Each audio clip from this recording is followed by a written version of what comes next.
ሰላም እንዴት ናችሁ? ደህና ናችሁ ወይ? ወደ እኔ ዩቲዩብ ቻናል እንኳን በደህና መጣችሁ። አዲስ የመጣችሁ ሰብስክራይብ ማድረግ አትርሱ፣ ኮሜንት ማድረግ፣ ላይክ ማድረግ አትርሱ። ነባር ደንበኞቻችን ወይም ቤተሰቦቻችን ደግሞ እንደተለመደው ሼር ማድረግ፣ ኮሜንት እና ላይክ ማድረግ፣ ሀሳባችሁን በደንብ መግለጽ አትርሱላል። ስለምትከታተሉ በጣም የማመሰግነው። በዛሬው ቪዲዮ የማካፍላችሁ ራሳችሁ ላይ ከመስራታችሁ በፊት መጀመሪያ መስራት ያለባችሁ ተቀዳሚ ስራ አለ። እሱም ምንድነው? ልክ አንድ ገበሬ እርሻ አርሶ ዘር ከመዝራቱ በፊት መጀመሪያ መሬቱን ማጽዳት አለበት። መሬቱ ከሾህ ከድንጋይ ከተለያዩ ነገሮች መጸዳት ስላለበት ማለት ነው። እና ራሳችን ላይ የምንሰራ ከሆነ በመጀመሪያ ተቀዳሚ ስራ አድርገን መስራት ያለብን አእምሯችን ወይም ደግሞ መሬቱን ስሜታዊ የሆኑን የአእምሯችን ክፍል ማጽዳት አለብን። ከምንድን ነው የምናጸዳው? ብዙ ባጌጆች አሉ፣ ብዙ ኮተቶች አሉ አእምሯችን ውስጥ የተጠራቀሙ። ቂም በቀል ሊሆን ይችላል፣ ጥላቻ ሊሆን ይችላል፣ ንዴት ሊሆን ይችላል፣ ፍርሃት ሊሆን ይችላል። ብዙ ነገሮች አሉ። ስሜታዊነት የሚንጸባረቅባቸው የኛ የሆኑ ነገሮች አሉ። እነዛን ነገሮች ማጽዳት ያስፈልጋል። ለማጽዳት ደግሞ እኔ የምጠቀምበት 5 የይቅርታ መሰላሎች የምላቸው ስቴፖች አሉ። እንዴት ነው እነሱን የምናደርገው የሚለውን ዛሬ ዘርዘር አድርጌ አስቀምጥላችኋለሁ። ይህንን እየደጋገማችሁ በየቀኑ ማታ ማታ ፕራክቲስ የምታደርጉት የምትለማመዱት ነገር ነው። ይቅርታ የሚለውን ነገር ስታስቡ እነዛን ሰዎች እኮ አላናግራቸውም፣ አውርቻቸው አላቅም፣ ብዙ ዓመት ሆኖኛል፣ እንዴት ይቅርታ ላደርግ እችላለሁ? እንዴት ይቅርታ ልጠይቅ እችላለሁ? ወይስ በምን መንገድ ልትሉ ትችላላችሁ።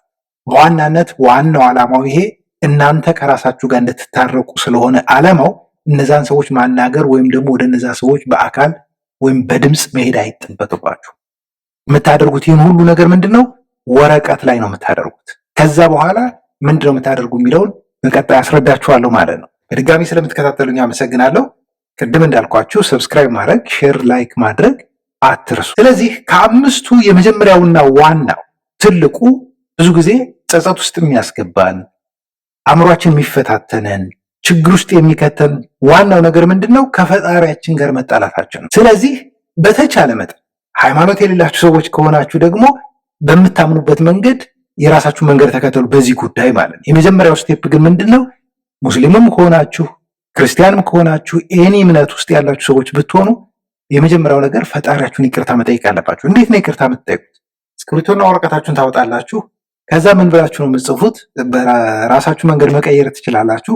ፈጣሪ ሆይ፣ አምላኬ ሆይ፣ እግዚአብሔር ሆይ፣ አላህ ሆይ አውቄም ሳላውቅም ላጠፋኋቸው ጥፋቶች፣ አውቄም ሳላውቅም ለሰራኋቸው ኃጢአቶች፣ አውቄም ሳላውቅም ላደረስኳቸው በደሎች፣ ላደረስኳቸው ቁስሎች፣ ላደረስኳቸው የልብ ስብራቶች፣ ለክፋቴ፣ ለተንኮሌ፣ ለውሸቴ፣ ለኃጢአቴ፣ ለሁሉም ነገር አንተ በምህረትህ ይቅር በለኝ፣ በሰላምህ ጎብኘኝ፣ በበረከትህ ጎብኘኝ። አሁንም ነገም ከነገ ወዲያም ላጠፋ እችላለሁ።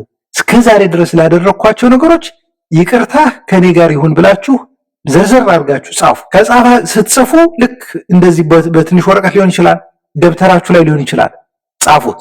የመጀመሪያው ምንድነው? ፈጣሪያችሁን ይቅርታ መጠየቅ። ከዛ ፈጣሪያችሁን ይቅርታ ከጠየቃችሁ በኋላ ሁለተኛው ስቴፕ ደግሞ ከፈጣሪያችሁ ቀጥሎ ወደዚህ ምድር ያመጧችሁ እናትና አባቶቻችሁ አሉ።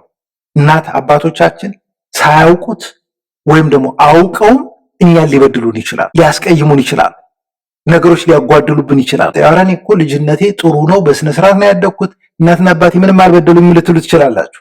ኖ ከልጅነታችሁ ኢግኖር የተደረጋችሁበት ነገር ሊኖር ይችላል። ኖቲስ የማታደርጉት ትራውማ ፈጥሮባችሁ ያለፈ ነገር ሊኖር ይችላል። የሆነ ነገር ፈልጋችሁ ሳይሟላላችሁ ሊቀር ይችላል።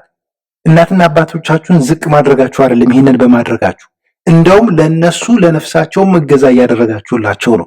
ስለዚህ የመጀመሪያው ነገር ምንድነው የምታደርጉት? ከእናትና ከአባቶቻችሁ ጋር በተያያዘ እናቴ ወይም አባቴ በምትጠሯቸው መንገድ ጠርታችሁ ወረቀት ላይ ይሄ ነገር በመሆኑ ባዝንም በጊዜው ግን ይቅር ብዬሻለሁ፣ ይቅር ብዬሃለሁ፣ ሰላምህ ይብዛ፣ ሰላምሽ ይብዛ። ይሄንን የምታደርጉበት ዋናው ምክንያት ምንድነው? ከላያችሁ ላይ ሸክም እያቀለላችሁ ስለሆነ ያንን ነገር ተሸክማችሁ እድሜ ልካችሁን መሄድ ከእናንተ አልፎ ነገ ለምትወልዷቸው ልጆች ለልጅ ልጆቻችሁ እየተላለፈ ስለሚሄድ ከዘርዘር የሚሄደውን ሳይክሉን መስበር ስለሚያስፈልግ ማለት ነው። ስለዚህ በሙሉ በተለይ ማታ ብታደርጉት ይመረጣል። እናትና አባታችሁን ይቅር ማለት አለ። ይቅር ብዬሻለሁ፣ ይቅር ብያለሁ ብላችሁ መልቀቅ አለባችሁ። ከውስጣችሁ የቋጠራችሁትን ቋጠሮ በሙሉ መፍታት አለባችሁ። ይህንን ታደርጋላችሁ። በሶስተኛ ደረጃ ደግሞ ይቅርታ የምታደርጉት ለማን ነው? ለሌሎች ሰዎች፣ ለእህት፣ ለወንድም፣ ለእህት ልጅ፣ ለወንድም ልጅ፣ ለአክስት፣ ለአጎት፣ ለአያት፣ ለቅድመ አያት ሊሆን ይችላል፣ ለጓደኛ፣ ለስራ ባልደረባ፣ ለፍቅረኛ፣ ለባል፣ ለትዳር አጋር፣ ለቀድሞ የትዳር አጋር፣ ለቀድሞ ፍቅረኛ፣ ለቀድሞ ጓደኛ፣ በማንኛውም መስክ ውስጣችሁን የጎዱት ሊሆኑ ይችላል።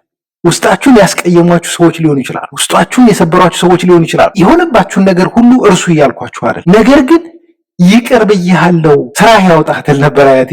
ስራህ ያውጣህ፣ ስራሽ ያውጣሽ። በቃ በእኔ በኩል ይቅር ብዬሃለሁ፣ ባለህበት ሁን፣ እኔም ባለሁበት ሰላሜን ጠብቄ እኖራለሁ። አንተን ተሸክሜ መዞር አልችልም፣ አንቺን ተሸክሜ መዞር አልችልም። ለምን? ራሴን ስለመረጡ፣ ለራሴ ቅድሚያ ስለሰጠው። አንዳንዶቻችን እኮ በሃይማኖታችን በየሃይማኖቱ እንግዲህ ያለውን ነገር ማወቅ ትችላላችሁ። እኛ የእግዚአብሔር ማደሪያ ነን የምንል ሰዎች ቆሻሻ ተሸክመን ነው የምንዞረው። ስለዚህ የእግዚአብሔር ማደሪያ የሆነውን ሰውነታችን ማጽዳት ይጠበቅብናል። ግን ማወቅ ያለባችሁ ነገር ዛሬ ወይም በአንድ ሳምንት በሁለት ሳምንት ይህን ስላደረጋችሁ ነገ ጥፋት አታጠፉም፣ ነገ ሰው አይጎዳችሁም፣ ነገ እናንተ ሰው አትጎዱም ማለት አይደለም። ህይወት ትምህርት ቤት ነች። ሁልጊዜም ፕሮግረስ ነው፣ እድገት ነው።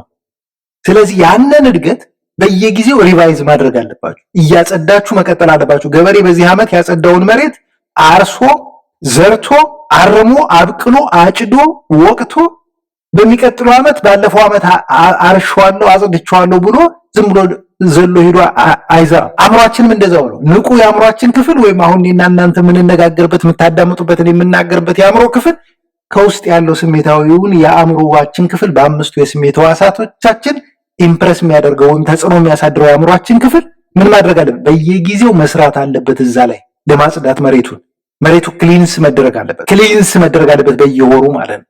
ኮንቲኒየስሊ በየጊዜው ጊዜ ፐርፐዝፉሊ ወይም ደግሞ በምክንያት ሆነ ብላችሁ አስባችሁ ቁጭ ብላችሁ እየጻፋችሁ ቆሻሻውን አራግፉት። ስለዚህ ሌሎችን ሰዎች ልቀቋቸው። ብዙዎቻችሁ በሌሎች ሰዎች ቆሻሻ ታጭቃችሁ፣ በሌሎች ሰዎች ቆሻሻ ታስራችሁ እየኖራችሁ እንዳላችሁ ታውቃላችሁ። ስለዚህ ያንን ነገር መስበር የማን ግዴታ ነው? ያንተ፣ ያንቺ፣ የራስ የእያንዳንዳችን ነው። ሌላ ሰው ጥፋቱ የእንትና ነው ጥፋቱ የእንትና ነው እያላችሁ ስትለጥፉ መዋል አይጠበቅባችሁ። በቃ የሆነው ነገር ሆኗል፣ ትላንትና ነው። ነገን የምትፈልጉት ከሆነ ራሳችሁን የምትወዱ ከሆነ ራሳችሁን የምታከብሩ ከሆነ ነገን ለማግኘት ወደፊት መጓዝን ምረጡ። ስለዚህ ሌሎችን በሶስተኛ ደረጃ ይቅር በሏቸው ሙሉ በሙሉ። በአራተኛ ደረጃ ደግሞ በጣም ኢምፖርታንት የሆነው ደግሞ ለራሳችሁ ይቅርታ ነው። ለራሳችሁ ይቅርታ ለማድረግ መስታወት ፊት ለፊት ቁማችሁ ራሳችሁን በደንብ ተመልከቱት። አይናችሁ ውስጥ ግቡ። አይናችሁ ውስጥ ስትገቡ ሌላ ማንነት አለ። ሌላው ሰው የማያውቀው የራሳችሁ ማንነት አለ።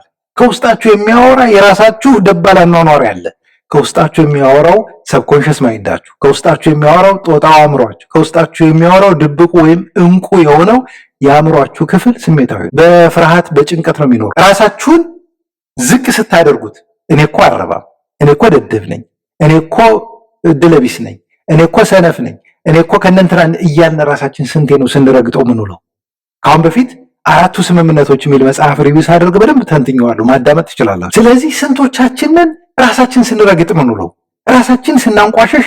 አንዳንዶቻችን እኮ ካፋችን ሌላ ነገር ሁሉ የማይወጣ ነገር አለ። በቃ ኤቭሪ ታይም ስለ ራሳችን ኔጌቲቭ ነገር ብቻ የምናወራ። እኔ ስለ ራሴ ኔጌቲቭ ነገር ላለማውራት ሁሌ ነው የምጥረው። በተቻለ መጠን በህይወቴ እኔ ባለፉት 20 ዓመታት ኦልሞስት ስለ ራሴ ፕሮባብሊ 3 ወይ 4% ኦፍ ዘ ታይም 4 ወይ 5% ጊዜ ብቻ ነው ኔጌቲቭ ነገር ስለ ራሴ ማወራው፣ ራሴን ዝቅ ማድረገው። ኖ አላረግም። እንደዛ ደካማ ጎን አለኝ፣ ጉድ አክሴፕት አደረገውና ምንድነው ከዛ መማረው፣ ከዛ ነገር ተምሬ እንዴት ነው የምሻሻለው፣ ኤቭሪ ዴይ በእያንዳንዱ ቀን የተሻለ ህይወት መኖር እንዴት ነው የምችለው፣ ከራሴ አልፎ ለሌላው መትረፍ እችላለሁ። አልችልም ወይም ደደብ ነኝ ወይም እንዲህ ነኝ ከማለት ይልቅ ከራሴ አልፎ ለሌላ ሰው መትረፍ እችላለሁ ብዬ የማምን ሰው። ያንን የማደርገው ግን ከኢጎ ምናምን አይደለም፣ ከሌላው በልጣለሁ እያልኩ አይደለም። በየቀኑ ከራሴ ላይ ስለምሰራ፣ ከማንም አልበልጥም፣ ከማንም ስለማላል፣ ራሴን በራሴ መንገድ ብቻ ይዤ መሄድ እንዳለብኝ ስለማመን። ስለዚህ እያንዳንዳችን ለራሳችን ልዩ ቦታ ሊኖርን ይገባል። ራሳችን ማክበር አለብን። ራሳችን መውደድ አለብን። ራሳችን አድናቆት ልናቀርብለት ይገባል ለምናደርገው ነገር። ቆም ብላችሁ ተመልከቱ ራሳችሁ። ስንት ፈተና፣ ስንት መከራ፣ ስንት ውጣ ውረድ አልፋችሁ እዚህ ደረጃ ደርሳችሁ የለ እንዴ? ስንት ሐዘን፣ ስንት በደል፣ ስንት ረሃብ፣ ስንት ጥማት ሁሉ አልፈን እኮ እዚህ ደርሰናል አይደል? ስለዚህ ለራሳችን ትልቅ አድናቆት ሊኖረን ይገባል። እኛ ያለፍንበትን ሌላው ሰው ማለፍ ላይችል ይችላል። እነሱ ያለፉበትን በፍጹም እናንተ ላታልፉ ትችላላችሁ። ስለዚህ ለራሳችሁ የመጀመሪያው ነገር ምንድነው? ይቅርታ ማድረግ መቻል አለባችሁ። ራሳችሁን እንደ አዲስ ሪኮንስትራክት አድርጉት ወይም ገንቡት፣ ተቀበሉት፣ እንደ አዲስ ግንባታ ላይ ግቡ። ይህንን በአራተኛ ደረጃ ታደርጋላችሁ። በአምስተኛ ደረጃ ደግሞ እያንዳንዳችን ሁልጊዜም እጃችን መጠቆም እንወዳለን። ምን ይባላል? አንድ ጣት እንደዚህ ስትጠቁም ሶስቱ ወደ አንተን የሚያመለክተው ይባላል አይደል? ልክ እንደዛ ሰዎችን እንበድላለን፣ እንዋሻለን፣ ችት እናረጋለን፣ እንሰርቃለን፣ እንቀጥፋለን፣ ብዙ ነገር ልናደርግ እንችላለን። አንዱ ውሸት ብቻ ሊሆን ይችላል ጥፋቱ ወይም በደሉ። አንደኛው ደግሞ የሰው ገንዘብ መቀማት ሊሆን ይችላል። አንደኛው ደግሞ መስረቅ ሊሆን ይችላል። ብዙ ነገር። ስለዚህ ቆም ብላችሁ ራሳችሁን ታውቁታላችሁ። ዓለም ፕሮባብሊ የሚያውቀው ስለናንተ 3% 4% ነው። 95% ማንነታችሁ እኮ ከውስጥ ነው ያለው። ሰው አያውቀው። እኛ የምናሳያት እኮ ማስክ ነች። ህዝቡ፣ ማህበረሰቡ፣ የሰው ልጅ የሚያሳያት ማስክ ነች። በጣም ኢንቲሜት ለሆነ ሰው በዛ አድርገን ልናሳውቅ እንችላለን። በጣም ለቀረብ ነውና ጥሩ ግንኙነት ላለን ሰው በጣም ትረስት እናደርገዋለን። ጀጅ አያረገኝም ወይም ደግሞ በእኔ ላይ አይታዘበኝም ብለን ለምናስበው ሰው ማለት። ስለዚህ ቆም ብላችሁ ራሳችሁን ጠይቁ። ምንድን ነው ያጠፋሁት? የበደልኩት ማንን ነው? ከቻላችሁ በስም እየዘረዘራችሁ እንትና እንደዚህ አድርጌ በድያለሁና ይቅርታ አድርጊ፣ እንደዚህ አድርጌ በድዬሻለሁና ይቅርታ አድርጊ። አሁን ምንድነው ኃላፊነት ወሰዳችሁ። ለምን ጸጸት ውስጥ አትገቡም? መጸጸት ወይም ደግሞ ውስጣችሁ መጉዳት ውስጥ ራሳችሁ መበደል አትገቡም። ለምን ኃላፊነት ወስዳችኋል። በቃ ከውስጣችሁ በሙሉ ልብ ይቅርታ ጠይቃችኋልና ያንን ነገር ከእርሻው ከማሳው ላይ እሾኩን አወጣችሁት ማለት ነው። ከእርሻው ከማሳው ላይ ምን አደረጋችሁ? እሾኩን አጸዳችሁት፣ ድንጋዩን አጸዳችሁት። አሁን የፈለገ ነገር ብትመኙ፣ ብትጸልዩ፣ ብታልሙ ህልማችሁ ይሳካል ማለት ነው። የምትፈልጉትን ነገር ማኒፌስት ማድረግ ትጀምራላችሁ። ከዛ በኋላ የምትፈልጉትን ነገር ከፊት ለፊታችሁ መግለጥ ትችላላችሁ። ጸሎታችሁን በስነ ስርዓት መሰማት ይጀምራል ማለት ነው። በዚህ መንገድ ነው ህይወታችሁን መምራት ያለባችሁ። ይሄ በጣም ትልቅ ፕሪንሲፕል፣ ይሄ ትልቅ ፕሪንሲፕል ነው። ይሄ ማለት ምን ማለት ነው? ኃላፊነት ወሰዳችሁ። ከዚህ በኋላ ማንም ሰው ባደረጋችሁ ነገር ተመስረታችሁ ህይወታችሁን ስታሽከረክሩ አትገኙ። ስለዚህ እነዚህን 5 የይቅርታ መሰላሎች በመጠቀም አንድ ያጠራ ደግምላችኋለሁ። አንደኛ ፈጣሪያችሁን ይቅርታ ጠይቁ። ሁለተኛ እናትና አባቶቻችሁን ይቅርታ አድርጉላቸው፣ ይቅር በሏቸው። ሶስተኛ ሌሎችን እህት፣ ወንድም፣ ኤኒባዲ በህይወታችሁ ያለፈ ማንኛውም ሰው በህይወታችሁ ያለ ሰው ሊሆን ይችላል፣ እነሱን በሙሉ ልብ ይቅር በሏቸው። አራተኛ ለራሳችሁ ይቅርታ አድርጉ። አምስተኛ ሌሎችን ይቅርታ ጠይቁ። ይህን ሁሉ ነገር የምታደርጉት እንዴት ነው? ወረቀት ላይ ወይ ደብተር ላይ እየጻፋችሁ ከጻፋችሁ በኋላ ምንድነው የምታደርጉት? ማታ ቅደዱት፣ ብጭቅጭቅ አድርጋችሁ ቅደዱት፣ ወይም ደግሞ አቃጥሉት። ይሄንን በየቀኑ ማታ ለ7 ቀን ማድረግ ትችላላችሁ። ከዛም ባለፈ እንደ ውስጣችሁ በደንብ ጸድቷል ብላችሁ እስከምታምኑ ድረስ ሁሉ ልታደርጉት ትችላላችሁ። ይህንን በማድረግ ለውጥ ታመጣላችሁ። 110% እርግጠኛ ነኝ። ህይወታችሁን መለወጥ ትችላላችሁ። 110% እርግጠኛ ነኝ። ህይወታችሁን መቀየር ትችላላችሁ። ኤግዛክትሊ ይህንን ማድረግ የምትችሉ ከሆነ ግን እንዴት አድርጌ ይቅርታ ላደርግላቸው እችላለሁ ምናምን እያላችሁ ራሳችሁ የምትታገሉ ከሆነ ቴክ ዩር ታይም፣ ጊዜያችሁን በደንብ ተጠቀሙበት፣ አስቡበት፣ አውጡ አውርዱና መጨረሻ ላይ መፍትሄውን ስለምታገኙ። ስለዚህ ይህንን በማድረግ ራሳችሁን ነፃ አድርጉ። የአእምሮ ባሪያ መሆን በጣም መጥፎ ነገር ስለሆነ ራሳችሁን ነፃ አድርጉ። የተሻለ ህይወት ይኖራችሁ። ላለው ስለምትከታተሉኝ አመሰግናለሁ። ፎሎ ማድረግ፣ ሰብስክራይብ ማድረግ፣ ላይክ፣ ሼር ማድረግ አትርሱ። ኮሜንት ማድረግ አትርሱ። በድጋሚ አመሰግናለሁ።